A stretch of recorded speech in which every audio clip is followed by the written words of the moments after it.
We are going to begin this hour with a powerful story of how love and strength helped one family through a devastating diagnosis. Over the summer, we introduced you to John Bienvenu from Louisiana, who 6 years ago was diagnosed with a fast-growing and aggressive brain cancer. Doctors told him he didn't have long, but so far, and he's not taking this for granted, he's beaten the odds. Lead national correspondent David Begnaud has the story. John Bienvenu was 28 years old with an 8-month-old child when all the certainty he had in life vanished. So before I went into surgery, they said, this could be it, you know. This could be the time that I leave this earth. Surgeons had rushed to remove a lemon-sized glioblastoma brain tumor. And they confirmed, they said, this is stage 4 glioblastoma. People usually live 3 to 6 months, and waking up from the surgery and having my son, 8-month-old, put on my lap, and he looked me in the eyes and he was smiling, and I looked at him, and I decided right there I wanted to show him how to live. He said, from now on, there's no bad days. With his wife, Leslie, who he met when they were kids, they decided that even chemotherapy and radiation treatments were not going to stop them from living as if every day is a special occasion. So when the medical world, the science world tells you, Good enjoy luck. your life, good luck, but there's not much hope in it, we shifted that hope into our faith life. Paint that picture for me of how this family was just like, we're gonna do whatever we can to be together. Every weekend was dinner at my parents', or even Weekdays. just in the afternoons. It was definitely a loving time. Having grown up in Louisiana, I've known about the Bienvenu family for most of my life. Melissa is John's mother. It's a story of hope, it's a story of love, and it's a story of faith. It is also a story about learning for John's father, Jimmy, and John's brother, James.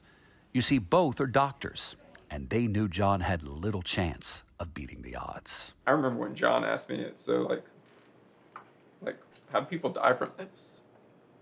It's like not a conversation you want to have with your brother, ever.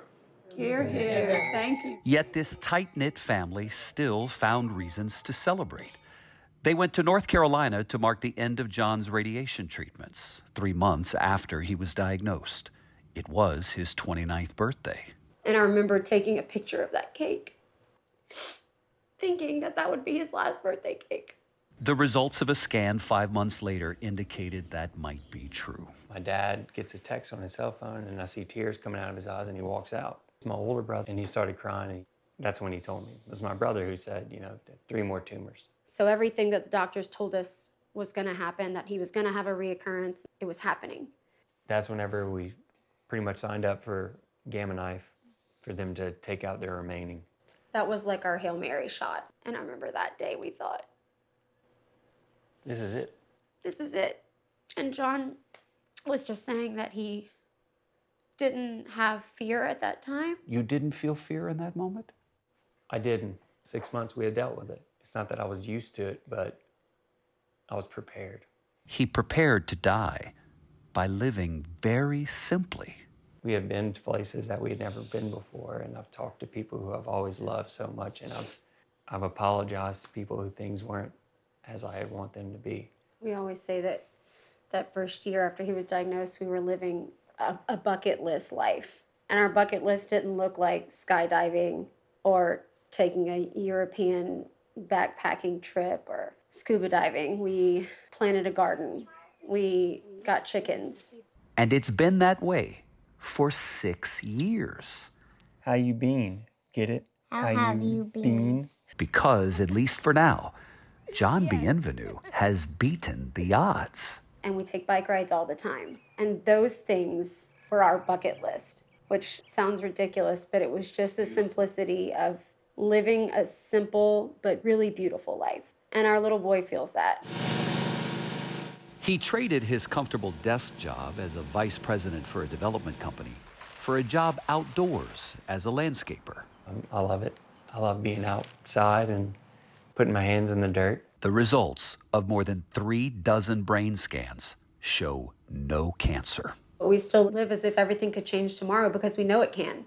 And even now, with our little boy being 6, he is involved in those tough conversations with us sometimes. So you chose to tell him. Yeah. It's not like he doesn't fear death. He just thinks of it as a part of life. I love you too, brother. And the lessons learned extend to the adults in the family, too. How have you used his story in your practice? I use it pretty frequently. 90% of my practice is oncology based. I give people bad news all the time. Has there been a moment where someone felt hopeless and needed to hear something, and that was the story that you told them? Sure. And I say, listen, glioblastoma has a 13-month median survival.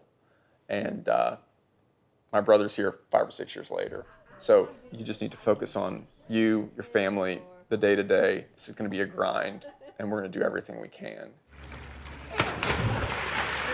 When the Bienvenu family celebrated the 4th of July this year, the gratitude they shared was infectious. They know they are among the most fortunate family to still have John, because only 5% of people diagnosed with glioblastoma survive even 5 years and get this chance to just live. What is your purpose now? I ask Leslie that every day. I think my purpose is to show others that love is above all else. If you were to say to him, John, I want you to know, just what would you say to him? And you could say it to him. I want you to know that you've given me the most beautiful life I could imagine. I want you to know that the life that you've given me and the son that you've given me and the strength you've taken away worrying. You always tell me, you said, no matter what, we're still together. It's been 23 years and we're still together. I love you no matter what.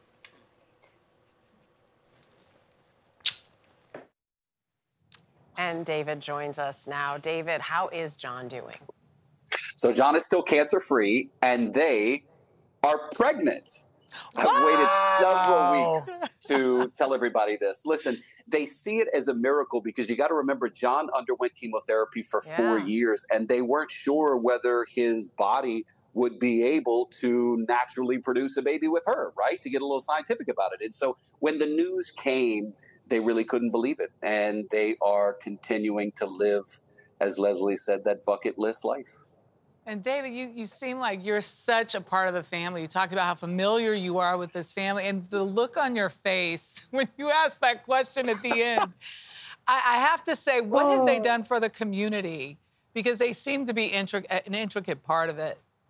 Well, Michelle, look, as the former First Lady of New Orleans, you know how special the people of South Louisiana are. What they have done for the community is provide a level of hope that has given other people going through similar situations or dealing with people going through situations hope that they never thought they could have. And the one question I didn't ask in that interview is, do you want to have kids again? Because it didn't feel appropriate given his diagnosis and the prognosis, right? So when Leslie called and said, we have some exciting news, I thought, so one question I wanted to know.